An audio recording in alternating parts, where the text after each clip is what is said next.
Autre grand vainqueur de cette soirée, Europe Écologie, que l'on n'attendait pas en troisième position et encore moins à quelques décimales du Parti Socialiste. Il n'y aurait que 34 000 votes d'écart entre les deux formations. Et hier soir, Danielle Cohn-Bendit était le héros de la soirée. Elle était très festive. Alexandre Carra, Thomas Donzel. Danielle Cohn-Bendit, Eva Joly, José Bové, ce matin un trio vainqueur qui savoure son triomphe.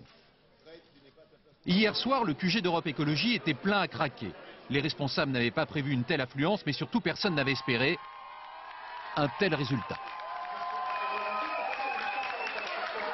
La joie se mêle à la surprise, alors qu'au fur et à mesure de la soirée, le score d'Europe Écologie augmente, pour finalement talonner celui du PS.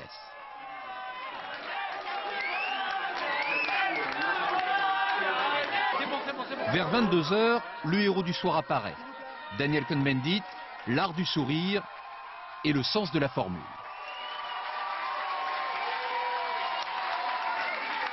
Ce 7 juin, c'est le D-Day de l'écologie politique.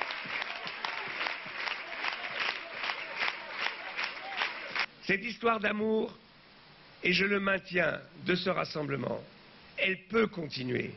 Elle peut continuer si tout le monde prend ses responsabilités. Un résultat inespéré même par les plus optimistes. Dans toute la France, Europe Écologie concurrence le PS, mais surtout dans 37 départements, il dépasse les socialistes. En Ile-de-France, c'est même un carton plein. Les écologistes sont partout numéro 2 derrière l'UMP. Célèbres ou anonymes, les militants sont aux anges. Moi, ça fait 30 ans que j'attendais ça. Un beau score, et puis tout le monde ensemble, la main dans la main.